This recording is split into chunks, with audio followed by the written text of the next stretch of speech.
Amazing.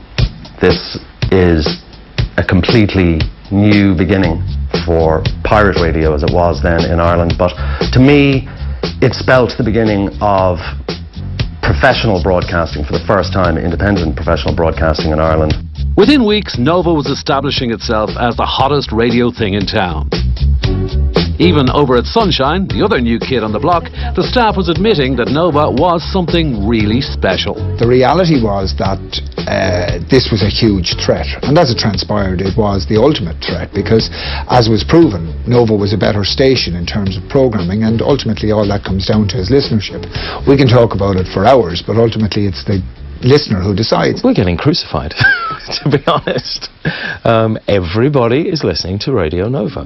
By late 1981, many Sunshine staff had moved to Herbert Street, unable to resist the lure of the Nova roller coaster. And Nova was attracting talented new DJs and newsreaders, many of whom would go on to become major players in the Irish broadcast industry. Tom Hardy, Jason Main, Ken Hammond, Dave Harvey, Mike Maloney, Greg Cochran, Anne Casson, and Bob Gallico, John Clark, Colm Hayes, Mike Edgar, Hugh O'Brien, Brian Dobson, Sybil Fennell, Gareth O'Callaghan, Tony Fenton.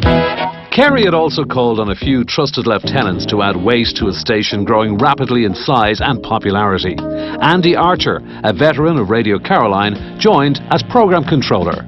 But when Andy came, he brought commercial disciplines because he worked in commercial radio. You're listening to Radio Nova, broadcasting from Dublin on 846 AM and 88 stereo. The time is now exactly 3 o'clock, and time to join Bob for the latest news.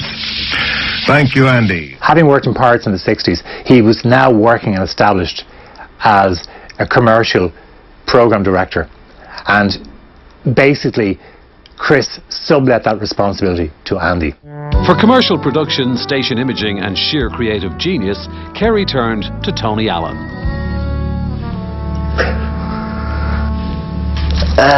Tony Allen. Tony Allen was volatile. Tony was brilliant during the day. Come the night time, after the few beers, he would start a fight with himself. Born Anthony John Smith in 1949, Tony Allen was a veteran of numerous offshore broadcasters who had drifted from station to station since the effective end of the English pirate industry in the late 1970s. Tony had become no stranger to Irish pirates, recording commercials and jingles for many. But it was on Nova that he found his true voice. Down at the Nova boutique, start up your motor car with a Nova sun visor. Stick it on your windscreen and everyone will know you listen. He was somebody I very much admired. I admired his dedication to quality, professionalism.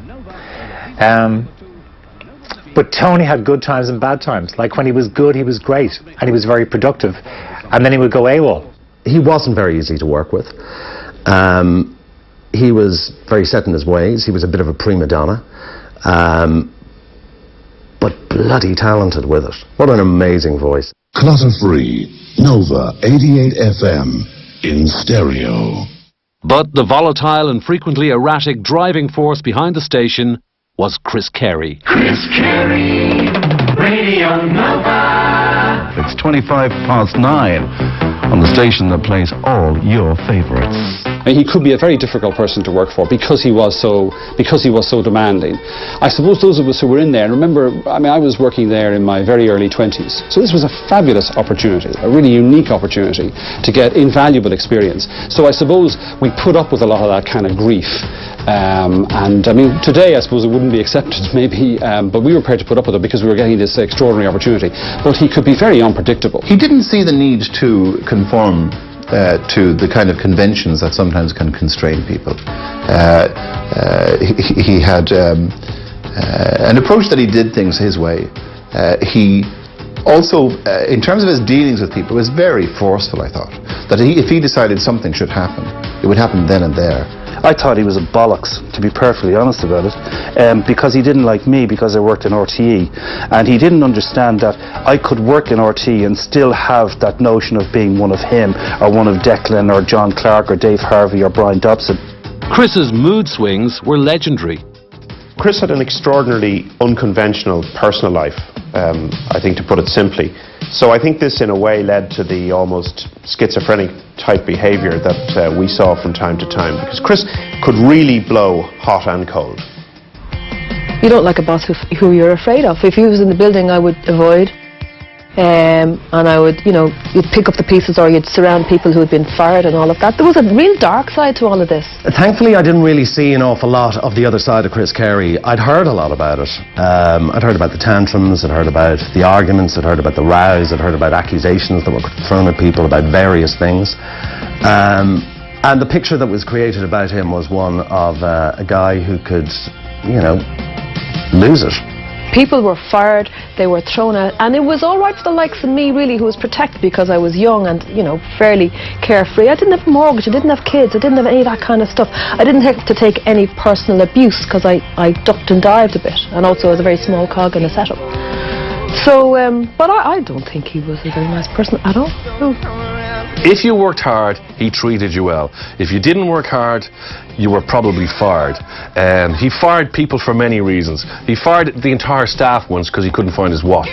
And I remember going in one day to Nova, and my memory of it is that it was 5 or 6 or 7 o'clock, that sort of time on a Friday evening, just before we were going for our pints to the Henry Grattan. And there was mayhem in Nova. The station had gone off the air. There was something going wrong with the transmitter, and Kerry was running up and down the stairs, and he was giving out socks, and he was firing people left, right and centre. And I walked up the stairs to meet Declan or John or whoever it was, and he said, "Where the fuck are you going?" I says, "I'm just going up to meet." He says, "You're fucking fired."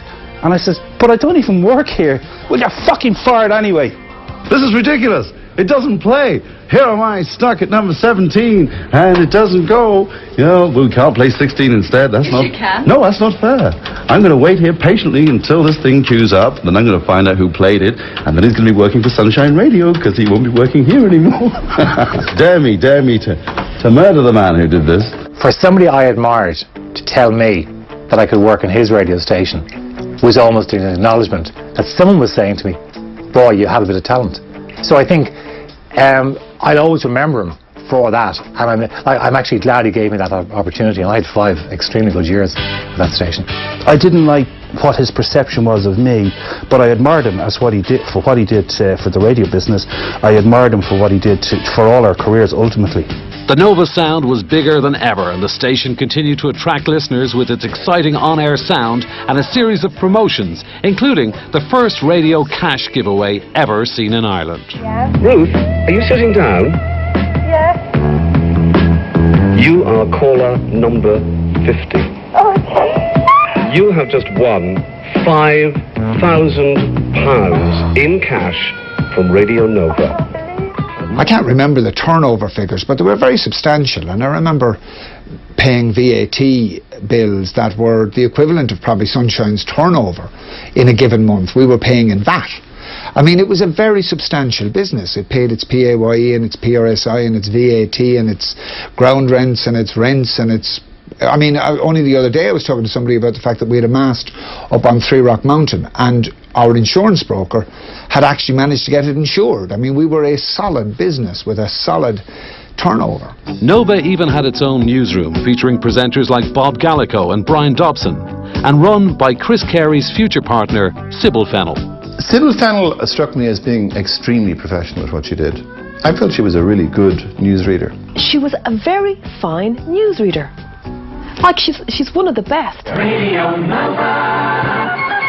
It's 11 o'clock. I'm Sybil Fennell. Good evening. And she had a sign-off at the end. It was Sybil for Nova. And I remember hearing that, in shops around the city before I even went to the place.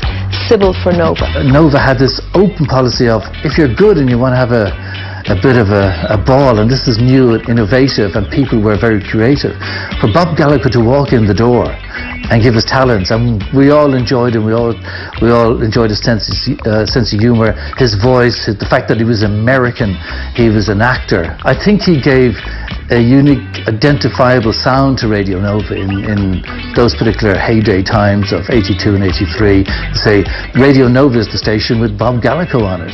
The news gathering operation, to use the phrase, was very rudimentary. We really didn't have reporters in the field gathering news themselves. We were basically listening to RTE, to the BBC, reading CFAX and some of the text services, and putting the news together primarily from those sources. Now, as it went on, we did begin to gather some of our own news and do some of our own programs and do some of our own interviews.